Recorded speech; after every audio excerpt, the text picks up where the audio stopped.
It's your boy Los LOS, and you are watching the Community Leaders Podcast. And we have somebody in front of me right now.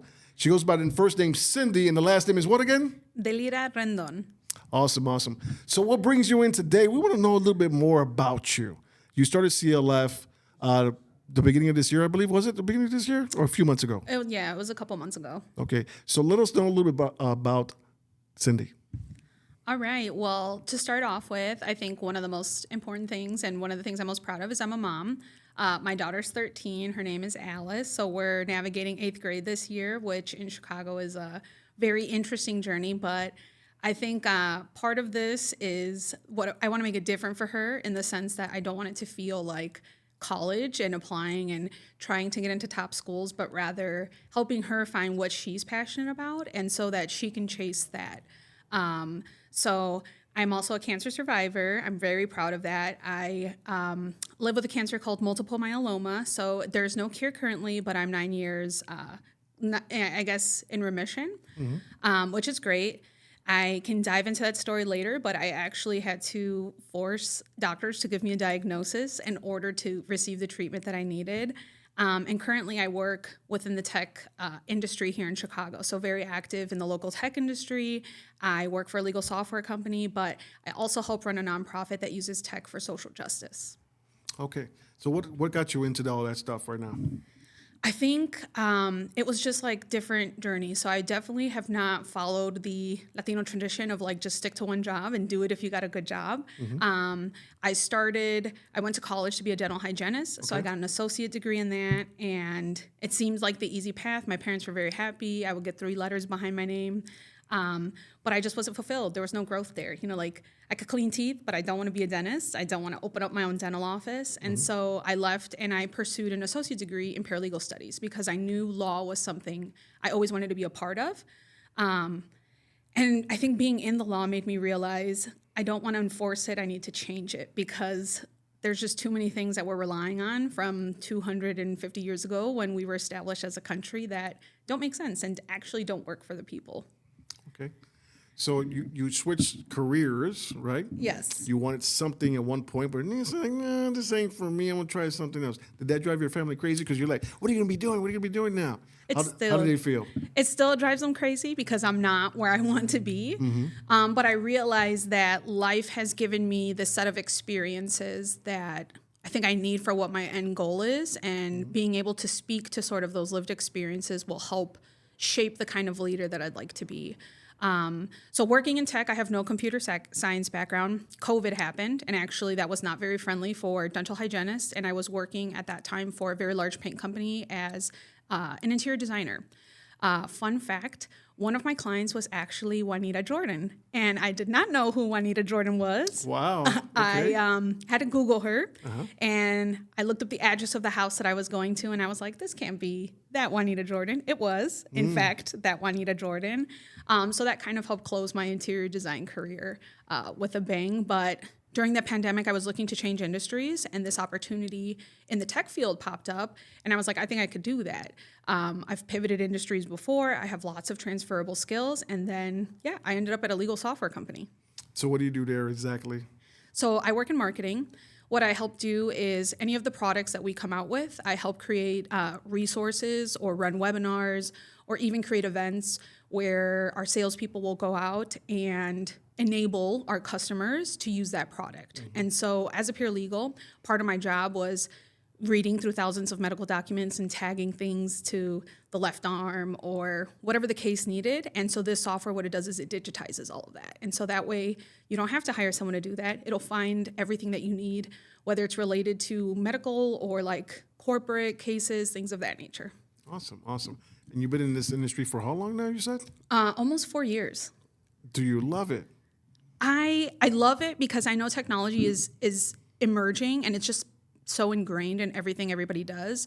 But I think the part that I love is when I found the nonprofit that I work on now, Code Your Dreams, kids are just so involved in technology. And being a mom, I just realized they need to be a part of building that technology or learning about what those fundamentals are.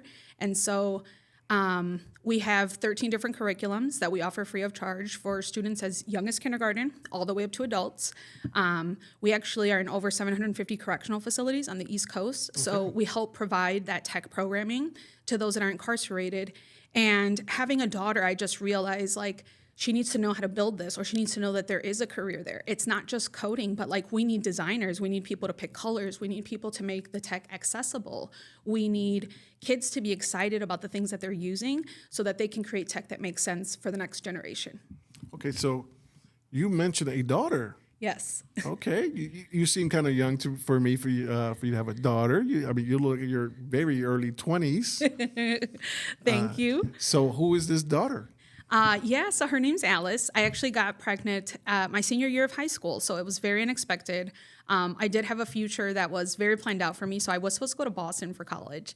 And the day that I found out I was admitted into a college, I actually found out I was pregnant. And I was at this crossroads, and something inside of me was like, you just have to, this is your path. You know, like having this child is your path. And so I just thought of, okay, I have the chance to make a life for my child that I didn't have and provide that support. Mm-hmm. And it was no question. Like, I think I knew at that moment in time, whatever had happened, I mean, there was a lot of disappointment from all sides.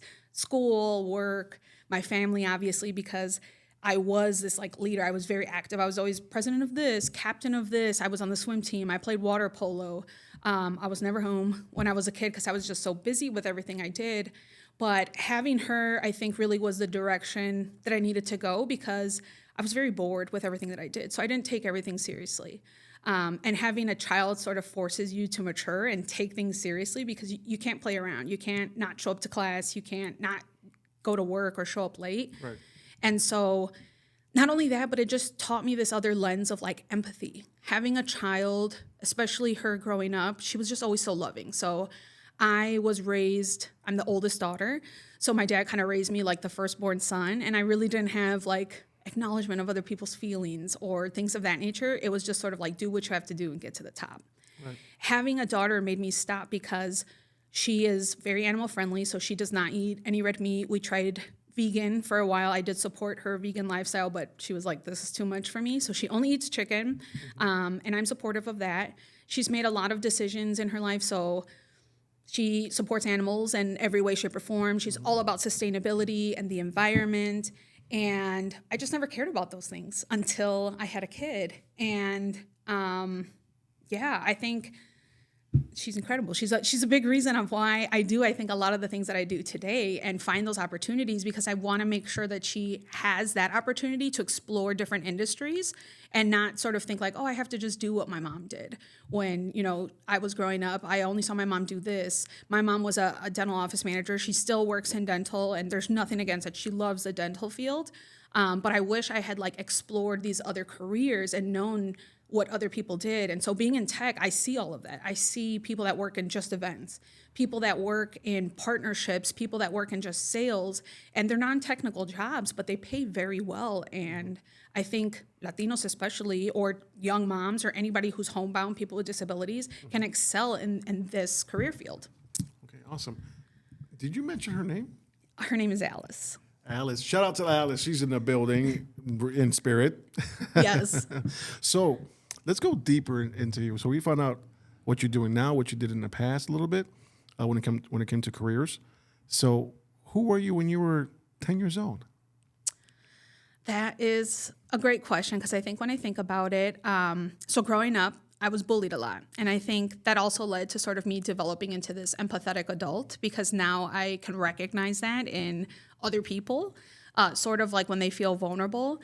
And I also think I just always knew I was different from other kids. I didn't like engaging in sort of like the normal teen activities. Even in my family, I would question when things would do things. I think in Latino culture, there's a lot of judgment. And part of me would be like, why do we talk about Theo? Why are we still going to Theo whatever's house if we don't like him or he's not a great person? You know what I mean? Why are we still trying to spend holidays or get together? Mm-hmm. And my parents would kind of be like, shh, we don't talk about that, mm-hmm. Keep it down. Like we don't talk about Bruno kind of thing? Exactly. Mm-hmm. And that was always weird to me. Like if things are wrong, why do we not speak up against them or just like distance ourselves from them a bit? And it was always like, because family, you need to have family around you. And growing up as an adult and going through the experience I've had, I've realized family is just whoever you choose to be around you. Like, you create your own family, and it doesn't have to be by blood. It's the people that, it's the tribe that vibes with you. That's how I find it. And so, being a professional, I've always tried to create community so that other people feel like they belong, because it's difficult, especially when you're breaking into an industry where you don't know anybody, either from your friends or from your family that they've been in. And so I think I've always strived to create that sort of sense of community, familial community, wherever I am, whatever it is that I'm doing, both professionally and personally. So let's move a little bit forward into high school. We're talking about 17 years old. Who was Cyndi? Yeah, Cyndi was the opposite, I think, of 10-year-old Cyndi. So I was very out there. I was going out to parties. I was invited to things. I had a boyfriend that was not in high school. Whoa, not in high school. He had graduated the year before, so he was a year older than me. And I was just doing things. I had a job. I worked at a dental office. I mean, I was getting paychecks, buying things. And so I was just very independent. And same thing, I was captain of the water polo team. We made it to like championships that year. So I was just very different. And I was definitely stepping into leader Cyndi, I would say. Okay. Not with the wisdom, though, that a leader has. I just knew I had something. Okay. Awesome. You kind of was quick on that one. Feels like yesterday, that's why. Feels like yesterday. Okay. So when did you have your child? So I got pregnant when I was 17. I was turning 18. And yeah, I was 18 when she was born. So how was that life being a teenager in high school, and you're about to have a child before you're 18, correct? Yes. How was that for you? How was the teachers treating you, the people treating you? Did you still excel when it came to schooling? So it's interesting because I was actually absent for, I think, half of my senior year. That was cool, Cyndi, coming through. And at the end of the year, I went to all my teachers and I told them, listen, this is what it is. And so I think a lot of them work with me to make sure that I passed. But interestingly enough, I was not scared of being a mom. I am the oldest sister, so me and my siblings are 5 years apart. So my youngest is 10 years younger than I am. And so I felt like being a mom was the most natural thing for me because my parents were always working. So it's like I helped with cooking, I helped with their homework, I helped with picking them up from school at a very young age. I think we walked home maybe like half a mile when I was in 7th or 8th grade. So I had 2 younger siblings that I was watching, that we were crossing Western and Fullerton to get home to our house. So it was like these big streets. We'd get home. I'd have to make sure they had snacks. I had changed diapers before. I had done bottles, never full time, but like there was this confidence in me that was like, I could do this. I could be a mom. Like college is probably harder than this is. I was very wrong about that, by the way. But I was not scared. So like I went to parenting classes and they would ask, how scared are you on a scale of 1 to 10? And I would always be like 1. I mean, I'm ready. I had a natural birth. I was very adamant about doing that. I wanted to experience everything. That was probably a good thing because I just had my one daughter and that's where I kept it at. But yeah, I think I was just very confident in everything that I did. Awesome. So what about your parents? How were you with your parents throughout 10 to 17 years old? What does that look like? Well, I'll put it this way. My dad one time made a comment. He said, you're going to have issues when you're older because you have problems with authority. And it's true. I question everything. Anytime I was given a chore, it's like, why am I doing this? Anytime there was a new rule, why is it? I need to know why this rule is going into place. I did not really react well to, we're your parents, and this is why. So you're that kid saying, why? Yes. Why? Because I said so. I'm not in the why did you say so? Exactly. What's the reasoning behind that? Okay. So what about your mom? Well, I love my mom, and we definitely butted heads because I think we're very similar, and she has a very strong personality as well. And so it was me constantly challenging her, which I think as an adult, when you're challenged, it's like, it's a difficult place to be. I think I'm starting to experience a little bit myself with my daughter, her being 13. 13. I remember those days. Yeah, but I think I also thought, like, what is the support or who's the woman that I needed when I was younger, right? Outside of my mom. And so when I think of my daughter, the one thing that I want to have is trust. And I never want to instill so much fear that she can't trust me. And I love my parents. They did the best they could, but I definitely was afraid of them. I'll say that. And so it was hard for me to go to them when I had issues or problems because I feared the consequences, maybe that I would get back.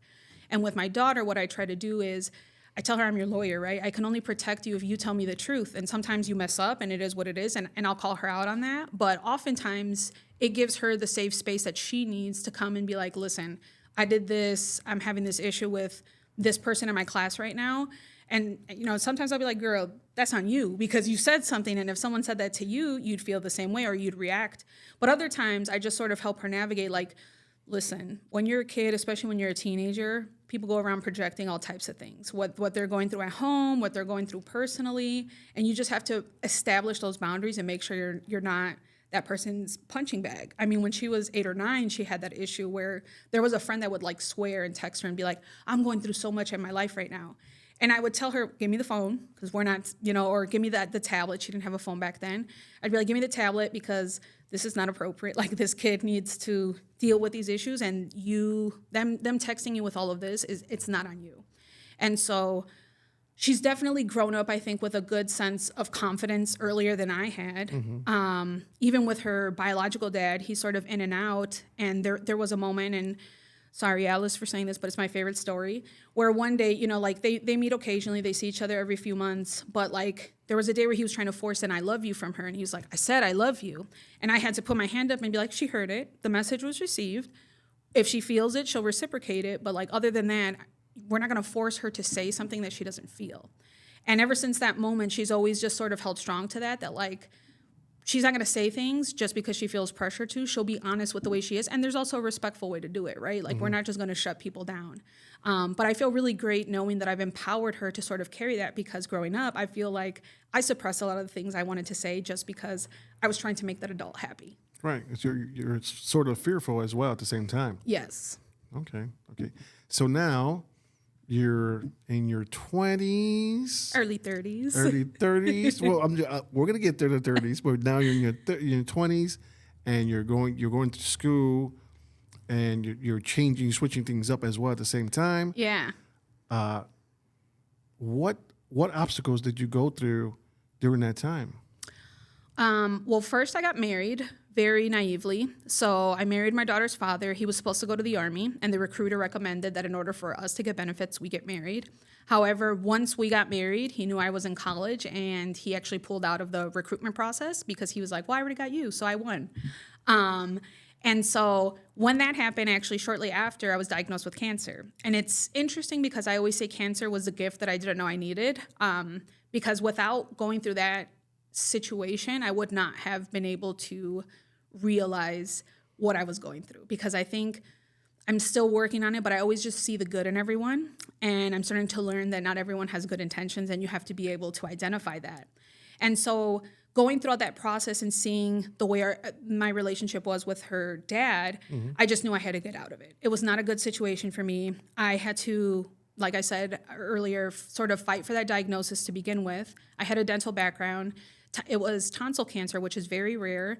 And so I had to actually track that journey myself and go to ENTs. I went to some of the top hospitals here in Chicago and tell them, hey, this is how my tumor has progressed. This is how things are happening.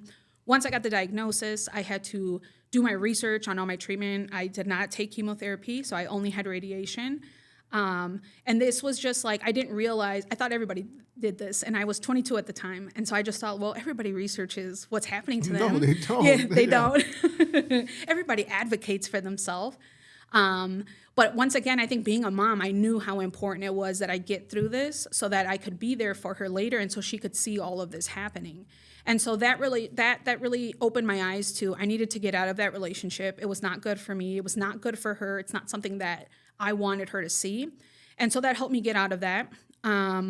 I actually fought for a divorce for almost 7 years because he just didn't want to divorce me. And then once the pandemic came and there was a virtual court, I was able to get my judgment in full custody of my daughter. But it was just interesting because even though I had somehow diluted my self-worth, he definitely was very aware of it, which is why he didn't want to let me go. And throughout everything that I did, I think in my 20s, I realized, like, I just have so much more power than I think I was aware of. Come on, somebody. Come on. Get some snaps in there. Get some snaps in there. Let's go. So now you're in your 30s. Yes. But you know what? Let's take that back a little bit. So how is this cancer thing going? It's good. So I go every year for checkups. My numbers stay low, and I try to be an advocate within the cancer community. So I'm still very active. I'm actually working on a project with researchers at the University of Michigan to actually dive into what the youth and young adolescent cancer experience is like. So while I was fortunate enough to be my own advocate and do research and things of that nature, I realized so many other people don't have that opportunity, especially in a big city, because there's just so many people here. And so what I'm doing with this research is giving my opinion on what that was like what were the resources that were provided to me, what were the conversations that were had, who were the doctors that I was introduced to, did people take me seriously, things of that nature. And so I provide feedback to these researchers so they can build programs to help other young adult and adolescent cancer patients. So we're good right now. Okay. No, we're good. I'm talking to you. So you're good right now. Yeah, I'm good. I'm good. So now we're going into our 30s. Yes. What does that look like? Well, it's still very early, but I think I'm really proud what sort of the things that I've done this year. This was the first year that I really kind of put myself out there, especially being in a new industry, and there were a lot of unexpected things that happened. So I've won a few awards for some of the professional work that I've done, some of my advocacy work, which is not something that I ever saw for myself. One of the biggest in the beginning of the year was I was awarded the 2024 Mujer Maravilla Award from ACE, which is the... Okay. Yeah, say that in English for the people to understand. It's the Wonder Woman Award. Wonder Woman, my favorite superstar. And ACE is the Hispanic Alliance for Career Enhancement. So they're in 16 different countries. It's international, and out of all of their members, which is over 100,000, I was chosen for this year, which was very unexpected, I think, for me, because I see so many other people out there doing so much work, but there was clearly something about the work that I'm doing that stood out to them. So I actually now sit on their Chicago Auxiliary Board. I'm actually one of the co-chair leaders for the board now. But that really sort of was the starting point to a bunch of other things that happened this year and recognitions that still, I think, have not hit yet. And I'm sure at the end of the year when I'm reflecting on everything that I've gone through, it will.